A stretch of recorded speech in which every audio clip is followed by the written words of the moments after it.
آریانا افغان هوایي شرکت د خوست له نړیوال هوایي ډګر څخه د متحده عربي اماراتو آلین ښار ته لومړنۍ مخامخ الوتنه ترسره کړه چې د یادې الوتنې رسمي پرانستې مراسمو ته د کورنیو چارو وزارت لومړی مرستیال مولوي محمد نبي عمري، د ترانسپورټ او هوایي چلند وزارت چارواکي، د خوست مرستیال والي مولوي محبوب شاه قانت، د خوست ملکی نړیوال هوایي ډګر مسؤل حاجي بهرام موسی، د رابطې عمومي مسؤل حاجي جمیل، د بیلابیلو اماراتي ادارو مسؤلین او نور چارواکي هم ورغلي وو.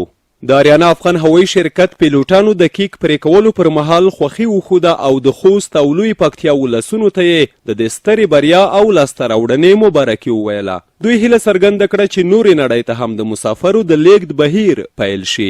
د ترانسپورټ او هوایي چلند وزارت چارواکي وایي دا مهال د ټول هیواد په کچه 29 هوایي ډګرونه شتون لري چې د خوست په شمول 15 هغه یې نړیوال میدانونه دي.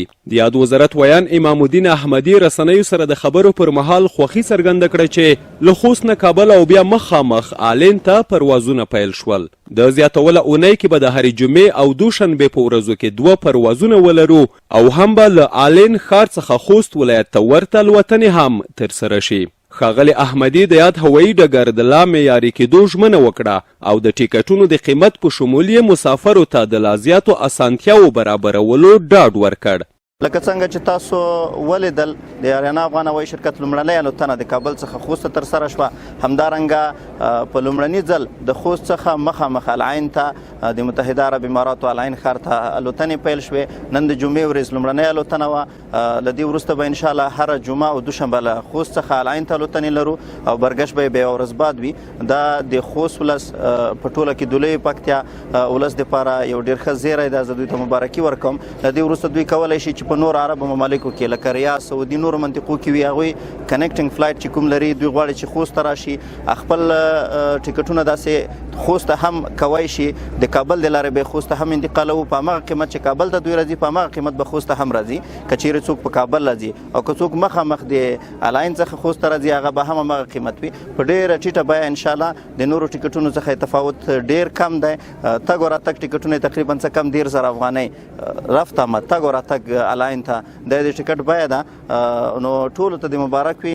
هغه مسافر چې په نننۍ الوتنه کې د متحده عربي اماراتو پر لور وخوځېدل په خپلو خبرو کې د خوست له نړیوال هوایي ډګر څخه د نړیوالو الوتنو ترسره کول یو مهم ګام او د دوی همیشنۍ هیلې یادې کړې چې بالاخره د ولسونو دا ستر ارمان پوره او له خپل کور څخه مستقیما بهر ته پرواز ترسره کوي.